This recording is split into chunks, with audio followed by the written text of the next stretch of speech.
سرزمین عرب کے بارے میں نبی کریم صلی اللہ علیہ وآلہ وسلم کی پیشن گوئی پوری ہو گئی۔ RA وائس کے معزز دوستو، آپ تمام دیکھنے اور سننے والوں کو السلام علیکم۔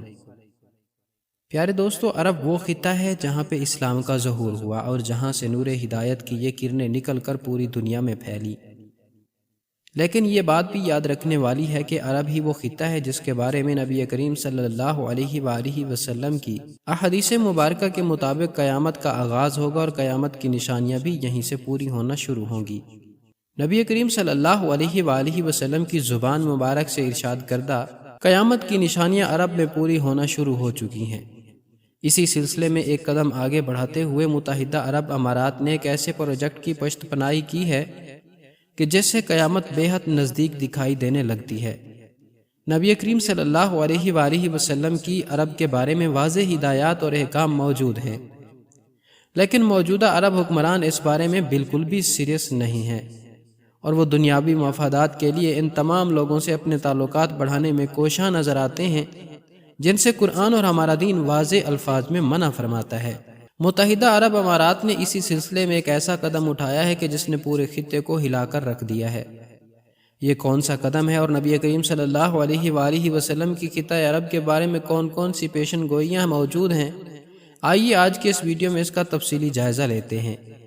تو پیارے ساتھیوں، گزشتہ کچھ عرصے میں عرب ممالک اپنی تیل کی دولت کی وجہ سے دنیا بھر میں بے حد اہمیت اختیار کر چکے ہیں، خاص طور پر 1960 کی عرب اسرائیل جنگ کے دوران، اور اس کے بعد سے عرب ممالک کی جانب سے تیل کی سپلائی کو محدود کر دینا اور پوری دنیا کا ایک بڑے معاشی بحران کا شکار ہو جانا ان کی اہمیت کو بڑھا چکا ہے۔ اس کے ساتھ ساتھ عرب ممالک ہر طرح سے مغربی طاقتوں کے بے حد نزدیک ہیں، اور اس کی وجہ ہے ان ممالک میں موجود تیل کے ذخائر کی حفاظت پہ مغربی فورسز کا موجود ہونا۔ اس سلسلے میں سعودی عرب میں تو امریکہ کے کئی فوجی اڈے تک موجود ہیں۔ دیگر عرب ممالک میں بھی امریکی فوجی اڈے موجود ہیں، لیکن سب سے زیادہ امریکی اڈے سعودی عرب میں ہی ہیں۔ یہی نہیں بلکہ پچھلے کچھ عرصے سے ہم دیکھ رہے ہیں کہ عرب خطے میں ماڈرنائزیشن کے نام پر ایک بڑی تبدیلی دیکھنے میں آ رہی ہے۔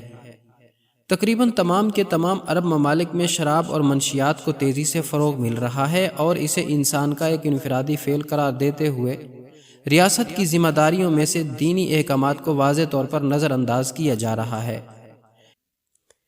اور اس کے ساتھ ساتھ پوری کی پوری عرب دنیا میں ناچ گانے اور ماڈرنائزیشن کے نام پر خواتین کو مردوں کے شانہ بشانہ کھڑا کرنے کی تحریکیں بھی پورے زور و شور سے چل رہی ہیں۔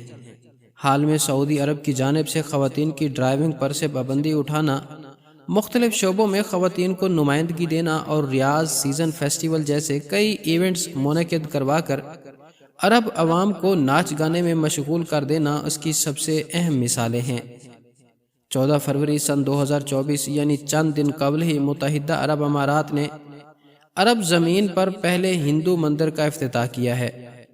اس افتتاح کے لیے انہوں نے انڈیا کے وزیر اعظم نریندر مودی کو بھی بطور مہمان خصوصی انوائٹ کیا تھا۔ ناظرین، یہاں پر رک کے ہم پہلے آپ کو نبی کریم صلی اللہ علیہ وسلم کے ایک حدیث کا مفہوم بتا دیں۔ سرکار دو عالم صلی اللہ علیہ وآلہ وسلم کا ارشاد ہے کہ قیامت اس وقت تک قائم نہیں ہوگی جب تک اونٹ اور بکریاں چرانے والے یعنی عرب کے بدو لوگ بے حد دولت مند نہ ہو جائیں اور آپس میں بڑی بڑی عمارتیں بنانے میں مقابلہ نہ کرنے لگیں، شرابیں کھلے عام نہ پی جانے لگیں اور بے حیائی کو فروغ نہ ملنے لگے، یہاں تک کہ اس خطے میں بتوں کی واپسی ہو جائے تو تم قیامت کا انتظار کرنا۔ پیارے ساتھیوں، ایک اور حدیث مبارکہ میں نبی کریم صلی اللہ علیہ وسلم کا واضح حکم موجود ہے کہ سرزمین عرب سے بت پرستوں اور یہودیوں کو مکمل طور پر نکال دیا جائے، اور اس حکم پہ خلیفہ دوم حضرت عمر رضی اللہ تعالی عنہ نے مکمل طور پر عمل بھی کروایا تھا۔ اب آپ اندازہ کریں کہ عرب دنیا میں کیسے دنیا کی سب سے بڑی بڑی عمارتیں بنانے کے مقابلے چل رہے ہیں۔ دبئی کے برج الخلیفہ کے مقابلے میں سعودی عرب جدہ میں جدہ ٹاور تعمیر کر رہا ہے، اور بھی بڑے بڑے منصوبے شروع کیے جا رہے ہیں۔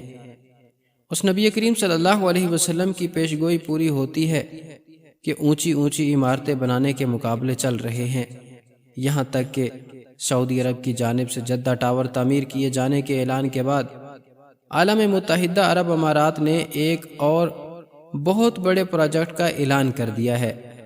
اس پروجیکٹ میں پہلے سے بنے ہوئے برج خلیفہ، جو اب بھی دنیا کی سب سے اونچی بلڈنگ ہے، اس کے ارد گرد رنگ شیپ سٹرکچر کو تعمیر کیا جائے گا۔ اس رنگ شیپ سٹرکچر میں بڑے ہی عجیب و غریب فیچرز رکھے گئے ہیں۔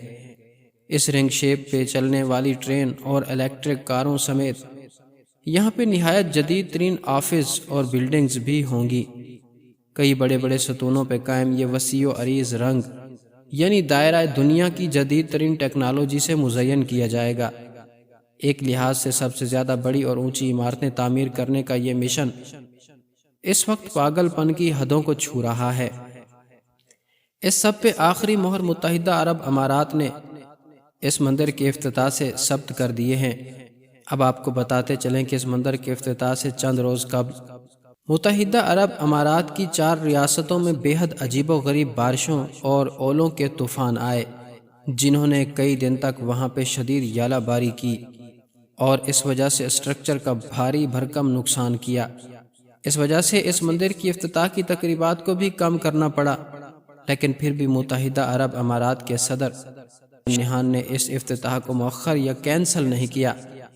اس سے یہ بات ثابت ہو جاتی ہے کہ عرب حکمران اپنی دولت کو بڑھانے اور مفادات کو حاصل کرنے کے لیے کسی بھی حد تک جانے کو تیار ہیں۔ یہ شدید طوفان جو اس سے پہلے عرب کے پورے خطے کی تاریخ میں آج تک ریکارڈ نہیں کیا گیا، یہ بھی اللہ رب العزت کی طرف سے ایک وارننگ ہو سکتی ہے۔ لیکن افسوس کے ساتھ کہنا پڑتا ہے کہ عرب حکمران تو کیا، عرب عوام بھی اس قسم کی وارننگ کو سیریس لینے پر بالکل بھی تیار نہیں ہے۔ ناظرین، خطہ عرب میں تبدیلیوں کی بنیاد رکھی جا چکی ہے۔ عرب کے ریگزار سرسبز و شاداب میدان بن رہے ہیں، بارشوں کی مقدار میں تیزی سے اضافہ ہو رہا ہے، عرب میں شراب اور جوئے کو قانونی حیثیت دی جا چکی ہے۔ خطہ عرب میں پہلی بار مسلمان حکمرانوں کے ہاتھوں بتوں کا گھر یعنی مندر بھی تعمیر ہو چکا ہے، یعنی قیامت کے آنے کی تمام نشانیاں مکمل ہو چکی ہیں۔ اس سب کے باوجود کہ ہم مسلمانوں کے پاس نبی کریم صلی اللہ علیہ وسلم کی احادیث کی شکل میں یہ تمام پیشن گوئیاں موجود ہیں، لیکن ہم ان سے کچھ بھی سیکھنے کو تیار نہیں ہیں۔ اللہ کا وعدہ پورا ہو کر رہے گا اور یقیناً قیامت آ کر رہے گی، لیکن دیکھنا یہ ہے کہ ہم مسلمان اس سے پہلے اپنے گناہوں سے توبہ کرتے ہیں یا نہیں، اور کیا اپنی اس ہٹ درمی کے باعث ہم شیطانی لشکر کا حصہ تو نہیں بن جائیں گے۔ متحدہ عرب امارات میں آنے والے اس بھیانک طوفان کی وجہ سے وہاں پہ بے شمار تباہی ہوئی ہے، لیکن اس تباہی کو اب بھی وہاں کے حکمرانوں نے سیریس نہیں لیا، اور پہلی بار سرزمین عرب پر بتوں کی پوجا شروع ہونے جا رہی ہے۔ ان تمام اعمال کو یہ کہہ کر جسٹیفائی کیا جاتا ہے کہ ہمارے ملک میں موجود ہندو کمیونٹی کو عبادت کرنے کی جگہ فراہم کرنا ہماری ذمہ داری بنتی ہے۔ ناظرین، سوچنے کی بات یہ ہے کہ جب اسلام ایسی کسی اجازت سے صریحاً منع کرتا ہے اور یہود و نصارہ کے ساتھ دوستی کرنے تک سے منع فرما دیا گیا ہے، تو اس سب کی کیا ضرورت ہے؟ اس سے بھی زیادہ حیرت ناک بات یہ ہے کہ متحدہ عرب امارات سمیت کسی بھی عرب ملک کا قانون سرزمین عرب پہ دیگر مذاہب کی ایسی عبادت گاہوں کی تعمیر کی اجازت نہیں دیتا، اور نہ ہی ایسی کسی عبادت گاہ کی ڈیمانڈ متحدہ عرب امارات میں موجود ہندو کمیونٹی یا انڈیا کی جانب سے کی گئی تھی۔ یہ متحدہ عرب امارات کے امیر شیخ زید بن نہان کی جانب سے خیر سگالی کے مظاہرے کے طور پر بنایا گیا مندر ہے، جس کا رقبہ 27 ایکڑ پر پھیلا ہوا ہے، یعنی یہ متحدہ عرب امارات میں کسی بھی بڑی مسجد سے بھی زیادہ بڑا رقبہ ہے۔ یہ یہود و ہنود کی دوستی اور خوشنودی حاصل کرنے کے لیے عرب حکمران اپنی حدود کراس کر چکے ہیں۔ اب دیکھنا یہ ہے کہ یہ سلسلہ اب کہاں پہ جا کر رکے گا۔ ایک طرف متحدہ عرب امارات کی سرزمین انڈیا کے بعد سب سے بڑا مندر تعمیر کر رہی ہے، تو دوسری جانب سعودی عرب میں اسرائیلی فلائٹس کی اجازت بھی دے دی گئی ہے۔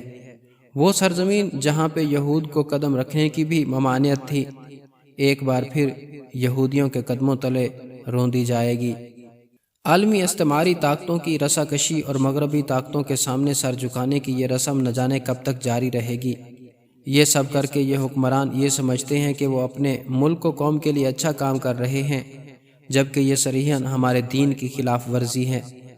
مسلمانوں کی عظمت اور سربلندی صرف اور صرف ہمارے دین پر عمل کرنے میں ہے، اور اس بات کو ہم مکمل طور پر فراموش کر چکے ہیں۔